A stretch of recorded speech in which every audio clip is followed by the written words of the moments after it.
말씀 위에서는 사람의 길 디모데후서 3장 10절에서 17절. 본문과 주제 소개. 바울은 앞서 거짓된 교사들과 위선적인 신앙의 모습을 경고한 뒤 이제 디모데가 본받아야 할 참된 신앙의 길을 제시합니다. 그것은 곧 말씀 중심의 삶, 그리고 그 말씀 안에서 자라나는 믿음입니다. 믿음의 위기와 세상의 유혹이 커질수록 참된 그리스도인은 외부의 조건이 아니라 하나님의 말씀 안에서 자신을 세워야 합니다. 본문 배경과 핵심 메시지. 바울은 이제 순교를 앞두고 디모데에게 마지막 교훈을 전합니다. 그는 자신이 걸어온 믿음의 여정 밖에 인내, 사랑을 회상하며 디모데에게 너는 배우고 확신한 일에 거하라고 권면합니다. 핵심 메시지는 분명합니다. 거짓된 시대를 이길 힘은 말씀뿐이다. 성경은 하나님의 감동으로 된 것으로 교훈과 책망과 바르게 함과 의로 교육하기에 유익합니다. 즉 신앙의 기초와 기준은 사람의 말이 아니라 하나님의 말씀 그 자체입니다. 본문 묵상. 1. 믿음의 본을 따르라 10절에서 13절. 바울은 디모데에게 이렇게 말합니다. 너는 나의 교훈과 행실과 의향과 믿음과 오래 참음과 사랑과 인내와 박해를 잘 알았다. 바울은 단지 가르친 것이 아니라 삶으로 보여준 스승이었습니다. 그의 신앙은 말이 아니라 실제였습니다. 비록 핍박과 고난이 따랐지만 그는 그 속에서도 주님의 구원을 경험했습니다. 디모데에게 요구되는 것은 화려한 성공이 아니라 참된 스승의 길을 본받는 믿음의 지속성입니다. 우리 신앙의 진정한 본보기는 세상에서 잘된 사람이 아니라 고난 속에서도 끝까지 믿음을 지킨 사람입니다. 이 진리 위에 서라 14절에서 15절.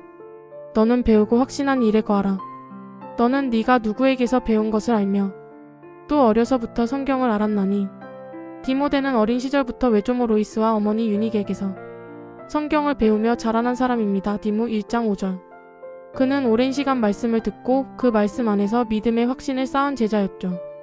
바울은 그에게 새로운 교훈을 찾지 말고 이미 배운 진리 위에 굳게 서라고 말합니다. 오늘 우리에게도 같은 도전이 있습니다. 말씀을 많이 아는 것보다 더 중요한 것은 이미 아는 말씀을 믿음으로 살아내는 일입니다. 3. 말씀으로 무장하라 16절에서 17절. 모든 성경은 하나님의 감동으로 된 것으로. 바울은 성경의 본질을 하나님의 숨결이라 표현합니다.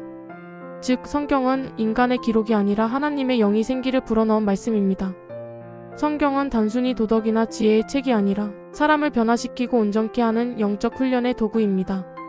그 말씀은 죄를 깨닫게 하고 잘못된 길을 돌이키게 하며 의의 길로 교육하여 하나님의 사람을 완전하게 만듭니다.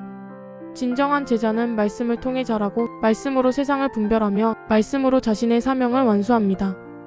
오늘의 묵상 정리. 이 본문은 단순히 성경을 읽으라는 권면이 아닙니다. 말씀 속에서 믿음을 지키는 삶의 태도를 말합니다. 거짓된 교훈이 난무하는 세상에서 말씀은 우리의 나침반이며 방패입니다. 세상이 변해도 진리는 변하지 않습니다. 사람의 말이 요란할수록 더 깊이 말씀 속으로 들어가야 합니다. 말씀을 지식으로만 알지 말고 그 말씀이 우리의 생각과 선택, 삶의 방향을 이끄는 힘이 되게 해야 합니다. 오늘의 결단. 오늘 나는 말씀을 통해 내 마음을 다시 세우겠습니다. 새로운 정보보다 오래된 진리를 신뢰하고 세상의 기준보다 하나님의 말씀의 기준으로 살아가겠습니다. 매일의 삶 속에서 말씀을 묵상하며 그 말씀이 나의 성품과 행동을 변화시키는 능력이 되게 하겠습니다. 묵상 질문. 1. 바울이 말한 배우고 확신한 일에 거하라는 권면은 오늘 우리의 신앙생활에 어떤 의미를 줍니까? 이 모든 성경은 하나님의 감동으로 되었다는 말은 성경을 어떻게 읽고 적용해야 함을 가르쳐 줍니까?